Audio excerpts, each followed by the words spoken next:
சிறகடிக்க ஆசை சரியில்ல. அடுத்த வரை எபிசோட்ல மனோஜ் இருந்துட்டு ரோகிணி பண்ணது எதையும் தாங்கிக்க முடியாம பயங்கரமா குடிச்சுக்கிட்டு இருக்காரு.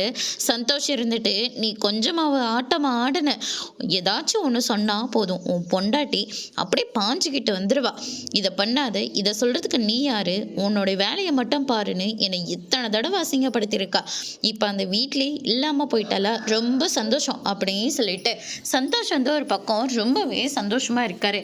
அதுக்கு அடுத்ததா இவனை இப்படியே கூட்டிகிட்டு போக முடியாது, இப்போ என்ன பண்ணுறது அப்படின்னு சொல்லிட்டு முத்துக்கு ஃபோன் பண்ணி உன் அண்ணன் பயங்கரமாக குடிச்சிருக்கான், என்னால் எதுவும் பண்ண முடியல முத்து, நீ வந்து கூட்டிகிட்டு போ அப்படின்ற மாதிரி சொல்லிடுறாங்க. விஜயாவுக்கு தெரிஞ்சு விஜயா இருந்துட்டு எல்லாத்துக்கும் காரணம் இந்த பூ காட்டுறவ தான், இவளால தான் எல்லா பிரச்சனை, முன்னாடியே ஏதாவது இந்த விஷயத்தெல்லாம் சொல்லியிருந்தா ஏதாச்சும் ஒன்று பண்ணியிருக்கலாம். ஆனால் இப்போ பாரு என் பையன் குடிச்சுக்கிட்டே இருக்கான், அவனுக்கெல்லாம் இந்த மாதிரி பழக்கமே இல்லை, எல்லா பிரச்சனைக்கும் காரணம் இவ தான் அப்படின்ற மாதிரி சொல்லிடுறாங்க.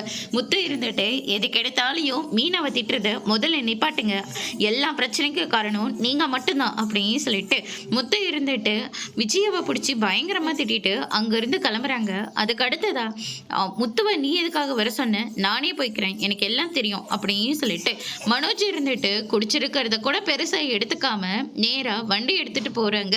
கடைசியில் போலீஸ்கிட்டேயே மாட்டிக்கிறாரு. போலீஸ் இருந்துட்டு குடிச்சிட்டு ட்ரைவ் பண்ணக்கூடாதுன்னு உங்கள் யாருக்குமே தெரியாதா அப்படின்னு சொல்லிட்டு டிரைவிங் லைசன்ஸை வந்து கேன்சல் பண்ணிடுறாங்க. என் பொண்டாட்டியே என்னை ஏமாத்திட்டான்னு சோகத்தில் இருந்தா இப்போ இதுவும் போச்சா அப்படின்ற மாதிரி மனோஜ் வந்து சொல்லிக்கிட்டு இருக்காங்க. அதோட பிரம்ம முடிச்சிருக்காங்க.